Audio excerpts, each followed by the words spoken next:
War Thunder has a game mode problem. What do I mean by this?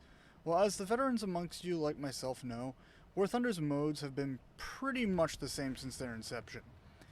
Air modes are basically just one big team deathmatch. Ground modes are pretty much the same team deathmatch concept with the king of the hill and domination mechanics thrown in. And naval modes are, well, we don't really talk about naval. No, but in all seriousness, naval modes are basically the same as ground, except they also have this like weird area control on open water type thing. And on top of that, you also have your arcades, your realistics, and simulator, each with its own settings, challenges, etc. Of all of them, simulator has been the most neglected, and as a matter of fact, almost completely forgotten about. Now, before we get on with the rest of the video, I would just like to remind y'all to like and subscribe if you find this type of content to have any sort of value to you. If you're new here, welcome, and I'm glad to have you. If not, and you're returning to the channel, welcome back. So what is Simulator? Simulator is a game mode, is starkly different than Arcade or Realistic. There is no 360-degree third-person free look. Vehicle matchups can be vastly different in capabilities. There's no markers for your allies or enemies. And has friendly fire, which is only applicable, that's the word I'm looking for, to ground. As air battles have always had friendly fire, even in Arcade. The aim is to offer the most immersive experience that the game can provide, you know, as it is a simulator. And there's trying to be as close as it can be to a simulator that War Thunder can provide without having a major overhaul and revamp of existing mechanics. So why is Simulator so forgotten, you might ask? Well, Simulator has very few players, like incredibly few. So few, in fact, that in certain brackets, you might get players queued on one side and not the other. This is more common towards top tier, however, and seems to affect ground sim more than air sim, as Air Simulator has joinable lobbies of all BR and vehicle ranges, while ground sim has the traditional queue system and a specific set of vehicles that rotates on a repeating cycle schedule. This leads to long queue times, sometimes upwards of 5 to 10 minutes. The natural progression of the game seems to be that most people get their start in Arcade, at least for a few matches, and then eventually switch to Realistic, though some do stay in Arcade. But for the most part, there is no mobility like that in Simulator, as Simulator appeals to a specific audience, being those who want a more authentic experience. However, there are better tank simulators out there. Something like Gunner Heat PC, Arma, Squad 44, or formerly Postscriptum, and Hell Let Loose for tanks, and games like DCS for aircraft. The mode rarely, if ever, gets updates from devs and is often left to the wayside outside of BR changes. Well, you might ask, how do we fix it? Well, I'm a fan of constructive criticism, and I think there is a very little sense in talking about an issue like this, without at least offering some type of solution. So that is what we're going to do here. I think the biggest issue that needs to be fixed is player numbers. War Thunder's overall player count continues to increase, so you would think that Sim's overall player count would go up too, right? Well, that's wrong. From my experience at least, not much has really changed.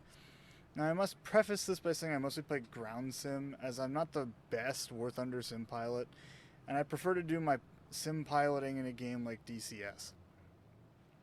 Small lobbies, sometimes as few as 10 players total in the entire match, and queue times that take a while. This is what I call a target-rich environment. You live your life between your legs, man. This limits your overall kill potential, making the mode overall less rewarding for the time put in, making it poor for actually grinding out trees or SL. However, that being said, moving on to point number 2, there are players out there that only want to play a certain bracket or certain lineup or BR, so they are not as active in the mode as they possibly could be. Which brings me to my second point, matchmaking. There was a very short time period a few years back, about a week long, where you could queue for any vehicle and any BR at any time in Sim, and I have never seen it quite as active as it was then. Nobody had to wait to play whatever they felt like playing that day, They were able to just dive right on in, and because of that, the lobbies were nearly full and queue times were short. This fixes the previous problem while also makes it more enjoyable for the player base. If I were Gaijin, this would be the first change that I would make to try to draw more players in, though I don't know how difficult it is to actually implement that change. Speaking of difficulties, that brings me to my third and final point: Sim's steep learning curve. Unlike the other two modes, Simulator has a steep learning curve that any hopeful player must go through to actually get decent to make it enjoyable.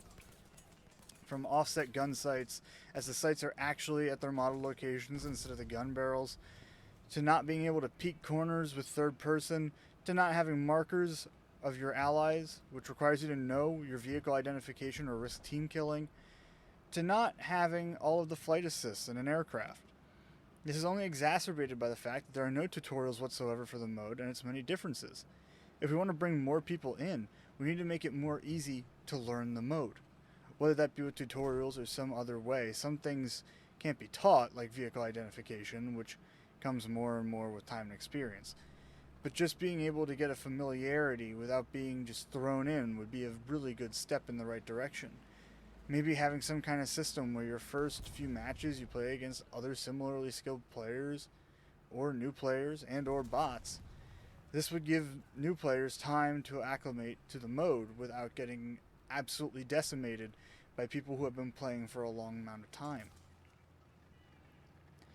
Now, just to wrap this up, I just want to close out the video by saying I do play more realistic than I do Sim.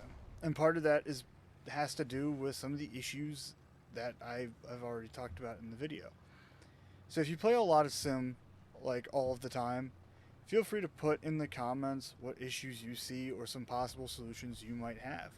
I quite enjoy Sim and would like to see it get a little bit of a second wind, and I might just play it a little more, and I will see you in the next video. Don't forget to like and subscribe. Detective Melon, signing out.